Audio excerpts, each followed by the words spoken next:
caiu um Pix de R$ 1 milhão na sua conta, aleatoriamente. O que você faz? Ri, chora, desmaia, segue o dia normalmente? Ou então você compra uma comida, compra um carro, paga uma dívida, manda o dinheiro para alguém para sua família, ou ignora aquilo. Percebeu que para uma mesma situação, cada um pode ter uma reação diferente? Imagina agora uma outra situação. Em vez do Pix, você recebeu a notícia de que você está com câncer. O que você faz? Você ri, desmaia, chora, segue o dia normalmente? Ou então você vai buscar por atendimento médico especializado, começa a procurar por curas alternativas, vai contar para sua família, ou até deita na cama e não consegue resolver naquele dia?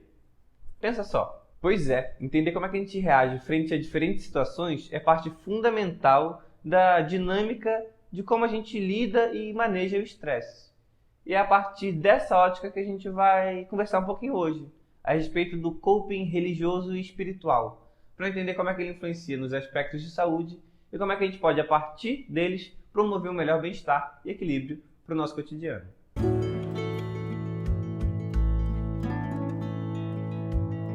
E aí, vamos trocar uma ideia? O nome dado para a maneira com que enfrentamos as situações estressoras da vida a partir de nossas habilidades e ferramentas cognitivo-comportamentais é o coping. É ele que nos faz responder de forma diferente frente à mesma situação que todos os indivíduos podem passar. E isso dá para a gente um desfecho específico para cada circunstância da nossa vida. O coping é um conceito que vem da psicologia e ele pode ser entendido como o enfrentamento ou o lidar com as situações estressoras. Todo mundo tem diversas estratégias de coping que usamos diariamente para enfrentar o dia a dia e as situações difíceis, desafiadoras e os estresses do cotidiano. E até mesmo os ratos já nos demonstraram que ter uma boa caixa de ferramenta com variadas habilidades cognitivo-comportamentais bem desenvolvidas, ou seja, um coping adaptativo, é inegociável para a gente conseguir se livrar de algumas atrapalhadas que a gente enfrenta por aí. Por exemplo, alguém te fechou no trânsito, seu chefe te falou algo que você não gostou, seu companheiro, sua companheira deixou roupa na máquina e esqueceu de tirar. Como é que você reage? Você buzina, você xinga, você vai falar com a pessoa irritada, ou então você respira um pouquinho, 10 segundos e pensa numa maneira melhor de reagir frente àquilo, tentando ter uma fala mais mansa, mais doce e compreensiva. Em qual das duas situações você acha que vai ter um desfecho melhor? Para você, mas também para o outro. Hoje, porém, a gente vai falar do aspecto do coping que se relaciona com a espiritualidade. Tentar entender o que é, identificar na nossa vida e buscar essas ferramentas para a gente conseguir utilizar e ter, assim, melhores desfechos do nosso cotidiano. Tem muita evidência, muitos estudos que falam um pouquinho sobre o coping, mas como é que a gente consegue diferenciar o coping usual do coping religioso, espiritual? E antes de dar sequência, eu queria falar aqui que o conteúdo desse vídeo está sendo baseado principalmente no artigo Coping Religioso e Espiritual, da Raquel Ponzini.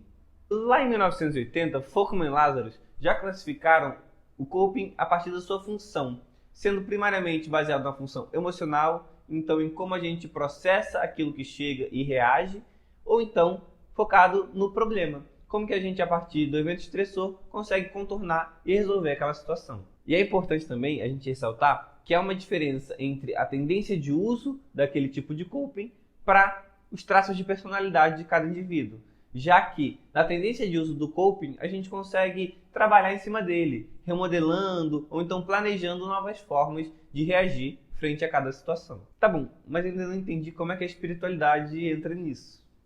São 3 as principais maneiras em que a espiritualidade ou as crenças religiosas podem integrar o coping. Ela pode tanto fazer parte, ela pode contribuir para a sua ação, ou então pode até ser o resultado ou o produto daquele manejo do estresse. O principal pesquisador do tema, o Parman, fala que o coping religioso acontece quando a pessoa se volta para suas crenças religiosas para lidar com os fatores estressores do dia a dia. E aqui, crenças religiosas fica subentendido como todas aquelas crenças espirituais ou transcendentais que o indivíduo possui e carrega consigo. E é possível que agora você esteja pensando aquela máxima que muitos falam por aí.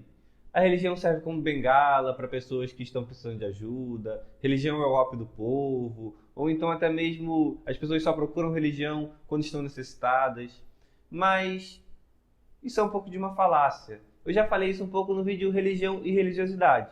Só que hoje eu vou comentar um pouquinho mais para a gente entender objetivamente, quando a gente analisa os dados dos copings religioso e espiritual, a gente vê o seu impacto e a tamanha importância desse aspecto dentro do cuidado da saúde. Visto que a espiritualidade oferece diversas formas de estratégia de coping, a gente entende que não é só apenas um mecanismo de negação da psique, ou então não é uma fuga da realidade, e muito menos uma tentativa de manejo emocional baseado numa infantilidade daquela pessoa. Dentre os objetivos do coping religioso e espiritual estão uma maior integração com Deus, integração com a natureza e com os entes queridos, um melhor processamento das emoções e até mesmo uma busca por mais informações sobre espiritualidade, transcendência e sobre o nosso papel individual no mundo. Mas deixa eu pontuar, o coping nem sempre é algo bom.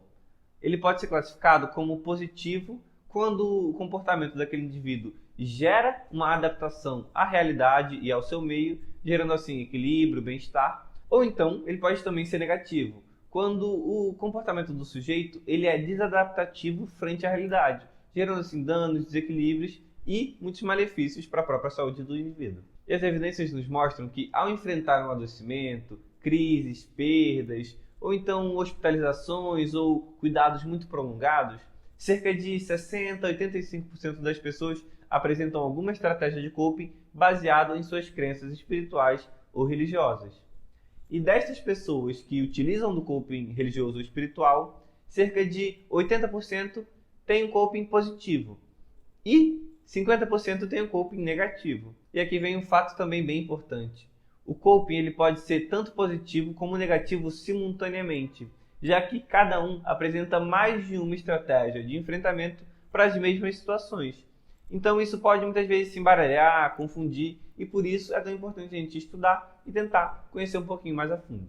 Outro dado muito relevante da gente comentar aqui é que quando a gente vê as pesquisas, o coping religioso e espiritual ele tem um valor de predição, ou seja, ele consegue nos dizer com mais exatidão que o desfecho daquela situação será positivo ou negativo a partir dessa estratégia, do que quando comparado com estratégias de coping usuais ou puramente materialista, ou até mesmo com outras práticas espirituais, que não incluem aí o coping, ou seja, o enfrentamento a partir das crenças espirituais e religiosas do sujeito. E aqui fica evidente o porquê da religião não poder ser comparada a um mecanismo de fuga, negação ou deturpação da realidade, já que o efeito do coping, quando com aspectos religiosos e espirituais, são muito mais benéficos do que quando não tem.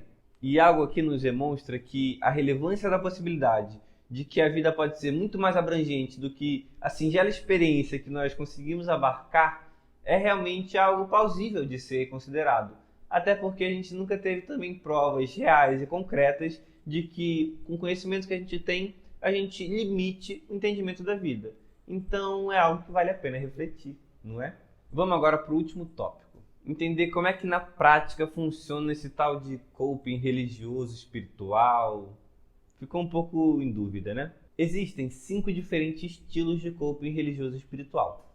O primeiro é a autodireção, quando o indivíduo se coloca ativo frente à situação e Deus fica numa posição mais passiva, apenas testemunhando e acompanhando o sujeito durante seu trajeto.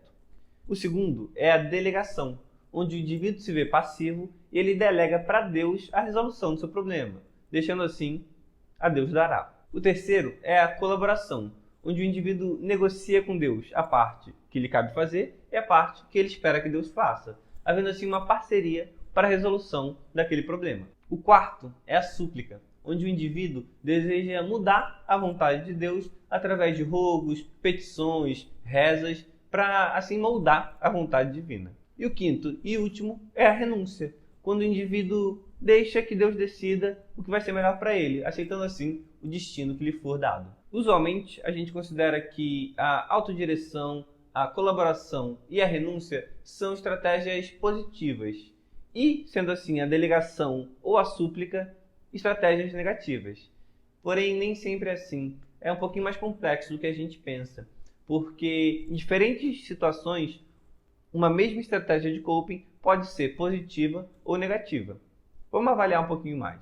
Voltamos então lá para o início. E você recebeu a notícia de que está com câncer. Na autodireção, você vai buscar resolver seu problema. Então vai marcar médicos, vai atrás da solução e vai fazer o que você puder para curar daquela doença. Aqui a gente vê uma estratégia positiva, correto?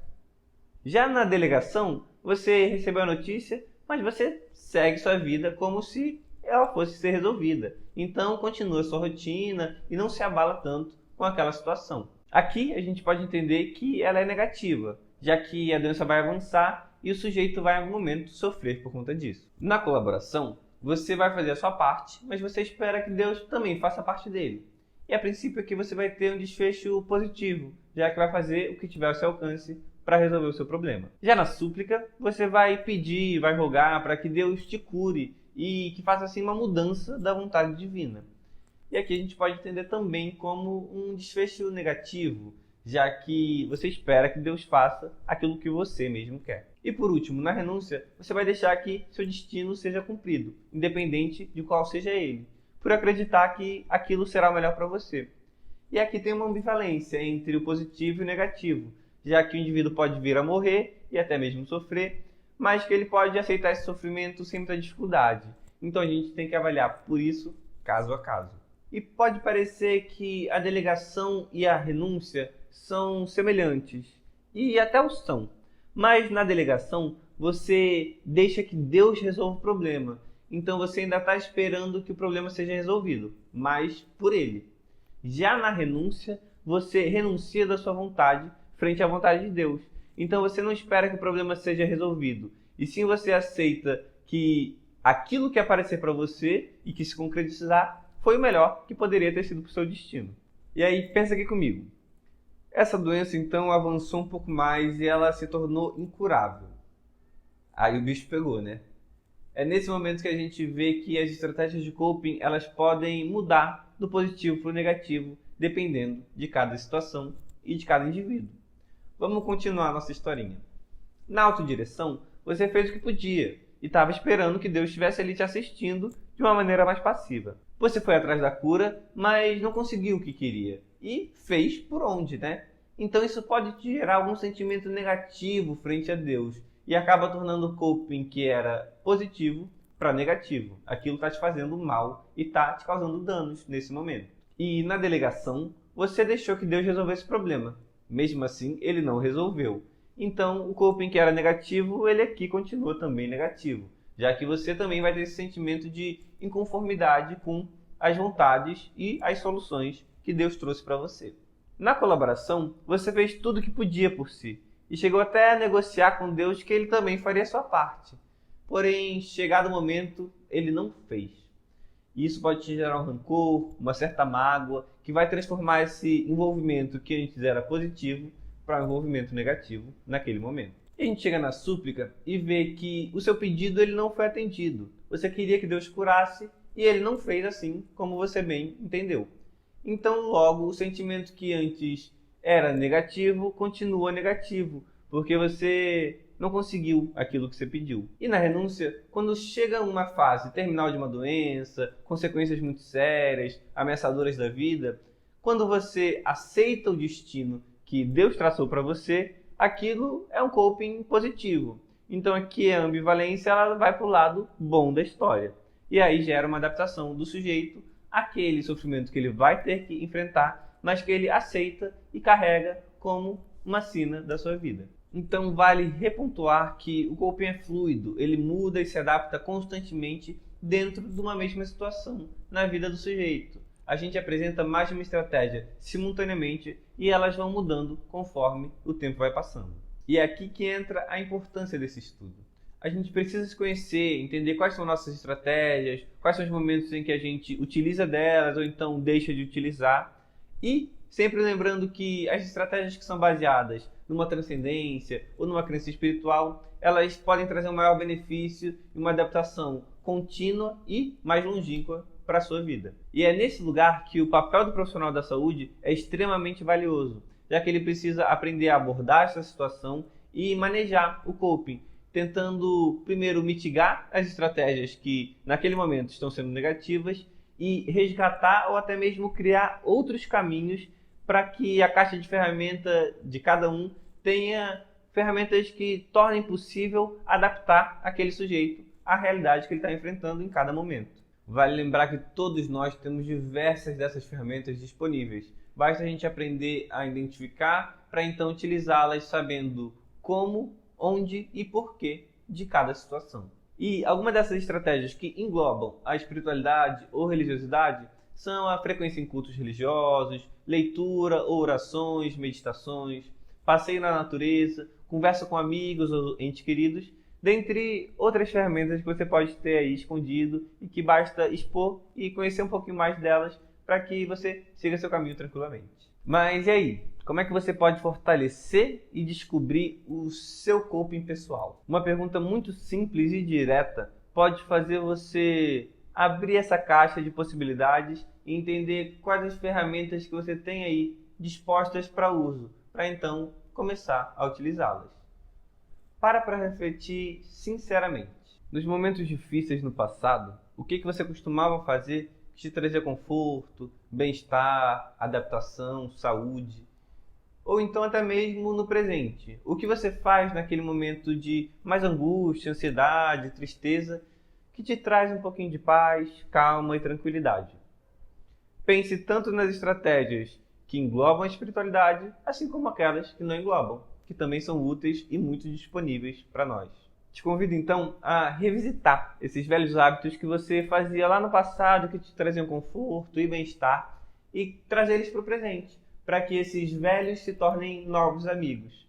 E quem sabe também, focando no presente, identificar dentro do seu momento atual aquelas estratégias que talvez não sejam bem adaptativas assim, ou seja, os copings negativos que você apresenta, para quem sabe, inicialmente, guardá-los dentro da sua caixa e no momento oportuno descartar eles, para que dentro desse arcabouço entrem novas estratégias que vão promover um melhor equilíbrio e saúde a longo prazo. E no mais, pessoal, é isso. Espero que você siga transcendendo suas dificuldades, levando sempre em conta uma realidade mais ampla e superior.